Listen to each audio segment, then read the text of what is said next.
إنما المستخلف هو الذي يسير مع تردد الكون كما أخبر الله أن يكون الأمر إذا سار في اتجاه الكون، إذا سار في اتجاه السماوات والأرض.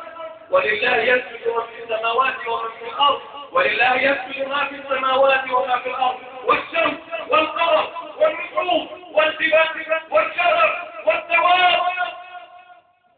ثم قال وكثير من الناس، ليس كل الناس.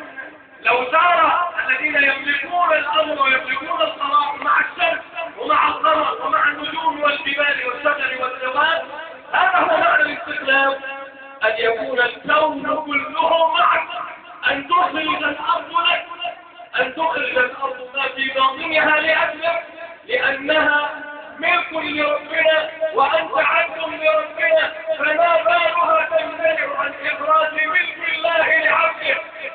هذا لا يمكن أن يتصور. هذا إذا مشى في نفس الاتجاه، وإذا مشى مع نفس التردد، وإلا لو خالف عقله هذا التوجه وظن أن له كلمة، وظن أنه مشارك لله تعالى في ملكه، وظن أن له كلمة أخرى. الله يقول هذا وله رسم هذا القانون، لكن لي وجهة نظر. أنا أرى أن العالم سيصلح بطريقة خلاف هذه الطريقة.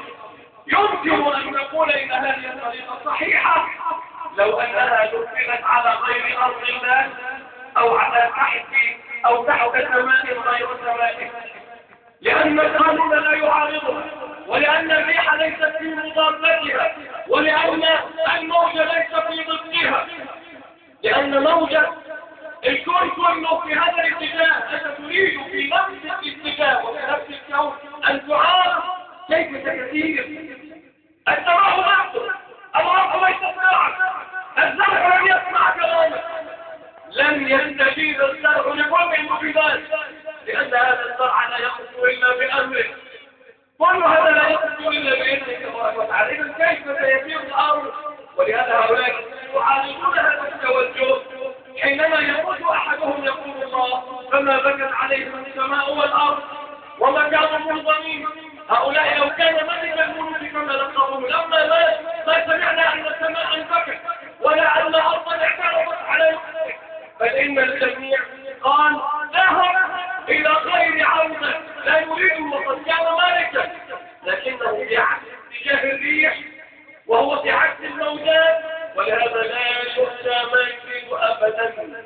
إذا أردت أن تخرج لك الأرض قل لها يا أرض أنت مأمورة وأنا مأمور، أنا عبد الله كما أنت أيضا من مخلوقاته، أخرجي لي ما أودع سيدي وسيدك فيك من الثروات التي لا تخرج إلا لأولياء الله تعالى.